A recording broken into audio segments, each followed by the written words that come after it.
ನಂಬಿಕೆ ಇದೆ. ಭಗವಂತ 5ನೇ ಬಾರಿ ನನಗೆ ಜೀವ ಉಳಿಸಿದ್ದಾನೆ.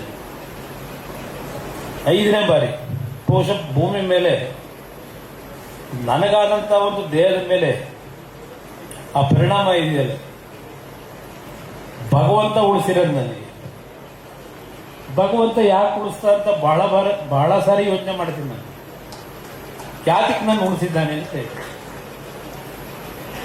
ಇದೆಲ್ಲ ನನಗೆ ಯೋಚನೆ ಮಾಡಿದಾಗ ಏನೋ ನನ್ನಿಂದ ಈ ಒಂದು ಸಮಾಜದಲ್ಲಿ ಸಂಕಷ್ಟದಲ್ಲಿ ಇರ್ತಕ್ಕಂಥವ್ರಿಗೆ ನನ್ನಿಂದ ಒಂದು 4 ಒಳ್ಳೆ ಕೆಲಸ ಆಗಬೇಕು ಅನ್ನೋದಕ್ಕೆ ಈ ಜೀವ ಉಳಿಸಿದ್ದಾರೆ ಅನ್ನೋದು ನನ್ನ ಅಭಿಪ್ರಾಯ. ಆ ಹಿನ್ನೆಲೆಯಲ್ಲಿ ನಾನು ಎಂದೂ ಸಹ ಮುಖ್ಯಮಂತ್ರಿ ಆಗಬೇಕು ಅಂತ ದೇವಸ್ಥಾನಕ್ಕೆ ಹೋಗ್ಕೊಂಡು ಕೈ ಮುಗಿದಿಲ್ಲ. ಯಾರು ದೇವಸ್ಥಾನಕ್ಕೆ ನಮ್ಮ ಅಭಿಮಾನಿಗಳನ್ನ ನೀವು ಕರ್ಕೊಂಡು ಹೋದ್ರೆ ದೇವರ ನನ್ನಿಂದ ಒಂದು 4 ಜನಕ್ಕೆ ಒಳ್ಳೆ ಕೆಲಸ ಮಾಡ್ಸಪ್ಪ ಅಂತೀನಿ ಅಷ್ಟೆ. ಇಲ್ಲಿವರೆಗೂ ನಾನು ಕೇಳ್ತಾ ಇದ್ದಿದ್ದು, ದೇವಸ್ಥಾನಕ್ಕೆ ಹೋದ್ರೆ ನಮ್ಮ ತಂದೆ ತಾಯಿ ಇಬ್ಬರನ್ನ ಏನಾದರೂ ಮಾಡಿ ಅವ್ರ ಆರೋಗ್ಯ ಸರಿಪಡಿಸಿ ಶತಾಯುಷ್ಯ ಮಾಡ್ಬಿಡಪ್ಪ ಅವರಿಬ್ಬರನ್ನ ಅಂತ ಕೇಳ್ತಿದ್ದೆ.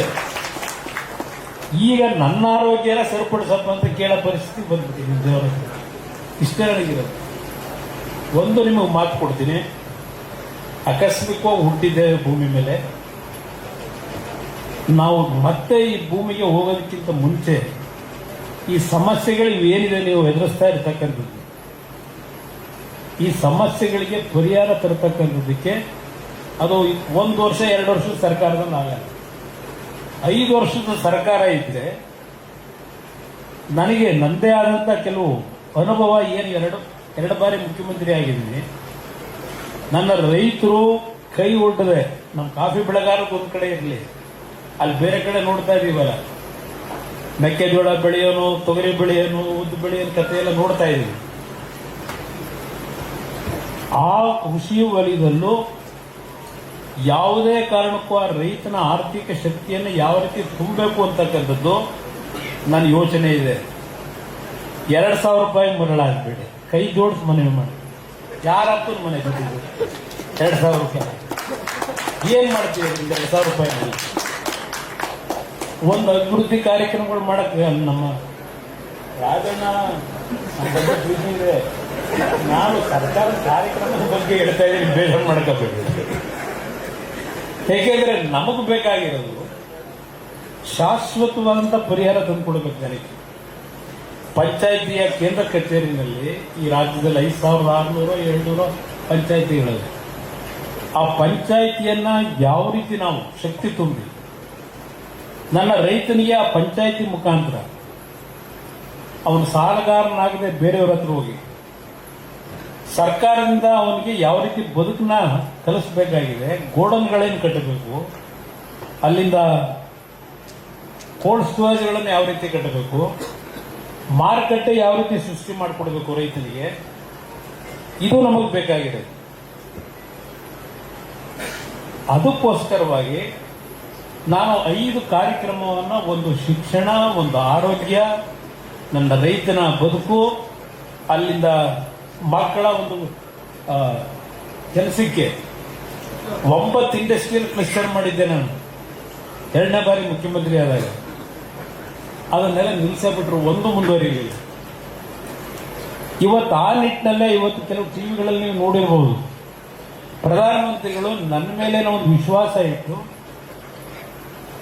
ಚೈನಾದ ದೇಶ 90% ಇವತ್ತು ರೇರ್ ಅರ್ತ್ ಮ್ಯಾಗ್ನೆಟ್ ಇದೆಯಲ್ಲ, ಕಂಟ್ರೋಲ್ ಅವರು ಇಟ್ಕೊಂಡಿದ್ದಾರೆ 90%. ಏಪ್ರಿಲ್ ತಿಂಗಳಿನಲ್ಲಿ ಚೈನಾ ಸರ್ಕಾರ ಅದನ್ನ ನಾವು ಇಂಡಿಯಾ ಕೊಡಕ್ಕೆ ಸಾಧ್ಯ ಇಲ್ಲ ಅಂತೇಳಿ ತೀರ್ಮಾನ ಮಾಡ್ಕೊಂಡು, ಕೆಲವು ನಮ್ಮ ಆಟೋಮೊಬೈಲ್ ಇಂಡಸ್ಟ್ರಿ ಅವ್ರು ಬಂದು ನನ್ನ ಹತ್ರ ಅವ್ರ ಕಷ್ಟಗಳು ಹೇಳ್ಕೊಂಡಾಗ ನಾವೇ ಯೋಚನೆ ಮಾಡಿ ನನ್ನ ಇಲಾಖೆಯಿಂದ ತೀರ್ಮಾನ ಮಾಡಿ ಇವತ್ತು ಪ್ರೊಡಕ್ಷನ್ ನಾವು ಇಂಡಿಯಾದಲ್ಲಿ ಪ್ರಾರಂಭ ಮಾಡಬೇಕು ಅಂತ ಹೇಳಿ ಪ್ರಧಾನಮಂತ್ರಿಗಳ ಜೊತೆ ಚರ್ಚೆ ಮಾಡಿದ ಮೇಲೆ ಇವತ್ತು 7,280 ಕೋಟಿ ವೆಚ್ಚದಲ್ಲಿ ನಮ್ಮ ಇಲಾಖೆಯಿಂದ 5 ಕಂಪನಿಗಳಿಗೆ ಅವಕಾಶ ಕೊಡ್ತಾ ಇದ್ದೇವೆ ಈ ಪ್ರೊಡಕ್ಷನ್, ಮ್ಯಾಗ್ನೆಟ್ ಪ್ರೊಡಕ್ಷನ್. ಚೈನಾ ನಾವು ಕೈ ಬೇಡತಕ್ಕಂಥ ಪರಿಸ್ಥಿತಿ ಬೇಡ. ಅದರಿಂದ ನಾನು ಒಂದು ಮಾತು ಹೇಳ್ತೇನೆ, ರಾಜಕೀಯ ಮುಗಿದೇ ಹೋಯ್ತು, ಕುಮಾರಸ್ವಾಮಿದು, ದೇವೇಗೌಡರದು, ಜನತಾದಳದ್ದು 15 ಸೀಟ್ ಗೆದ್ದು 17 ಸೀಟ್ ಗೆದ್ರು, ಮುಗಿದೋಯ್ತು ಅಂತಿದ್ರು. ಯಾರಾದರೂ ನಾನು ಕೇಂದ್ರದಲ್ಲಿ ಮಂತ್ರಿ ಆಗ್ತೀನಿ ಅಂತ ಯಾರಾದರೂ ಕನ್ಸ್ಕೊಂಡಿದ್ರು? ನಾನೇ ಕನ್ಸ್ಕೊಂಡಿರ್ತೀನಿ. ಮತ್ತು ನನಗೆ ಒಂದು ರೀತಿ ಇನ್ನೊಂದು ಲಾಟ್ರಿ ಹೊಡೆದಿದೆ.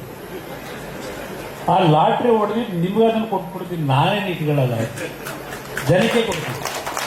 ನನ್ನ ಮೇಲೆ ವಿಶ್ವಾಸ ಇಡಿ. ಇವತ್ತು ಕರೆದು ನನ್ನ ಮೇಲೆ ನಂಬಿಕೆ ಇಟ್ಟು ಹಲವಾರು ನಮ್ಮ ಮುಖಂಡರು ನಿಮ್ಮ ಕಷ್ಟ ಸುಖ ಏನು ಹೇಳ್ತೀರಿ, ನಿಮ್ಮ ಜೊತೆಲಿದ್ದೇನೆ, ಎಷ್ಟು ಸಾಧ್ಯವೋ ಅಷ್ಟು ಬಗೆಹರಿಸ್ಕೊಡ್ತಕ್ಕಂಥದ್ದು ಕೇಂದ್ರ ಸರ್ಕಾರದಿಂದ ಒಂದು ಜವಾಬ್ದಾರಿ.